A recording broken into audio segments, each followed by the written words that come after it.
SSC 2026 সালের SSC পরীক্ষার্থীদের জন্য আজকে বোর্ডে দেখো উপস্থাপন করা হয়েছে জ্যামিতি অংশের থেকে।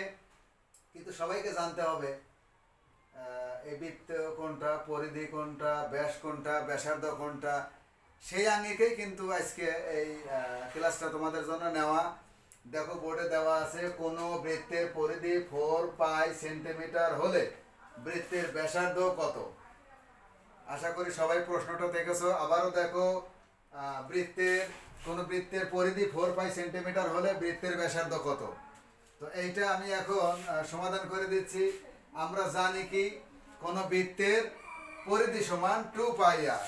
তাহলে ছোট করে আমরা যদি করি তাহলে কিন্তু ডাইরেক্ট লিখতে পারি শর্ত মতে পরিধি সমান 2 পাই আর, অর্থাৎ 2 পাই আর এইটুক সমানই কিন্তু এইটা, যেহেতু পরিধি তাহলে শর্ত মতে 2 পাই আর এটা হলো বৃত্তের পরিধি। আর পরিধি দেওয়া আছে সেটা 4 পাই।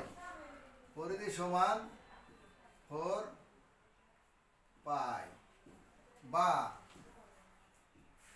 দেখো পাই আর পাই উভয় পক্ষ থেকে উঠে যায়, পাই আর পাই উভয় পক্ষ থেকে বাদ, তাহলে বাসে কি 2 2 যদি ভাগ করে দেওয়া যায় তাহলে আর সমান 2 যদি ভাগ করে দেই 4 ভাগ 2, এটা কেটে গেল, কেটে গেলে কত বাসে 2।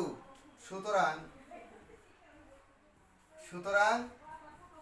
আর সমান 2। এই 2 কিন্তু আজকের অ্যান্সার, অর্থাৎ ব্যাসার্ধ। এখন প্রশ্ন যদি বলতো ব্যাস কত, ব্যাস হইলো তাহলে একে 2 দিয়ে গুণ করলে ব্যাস হয়ে যেত, 2 দিয়ে গুণ 4। ধন্যবাদ।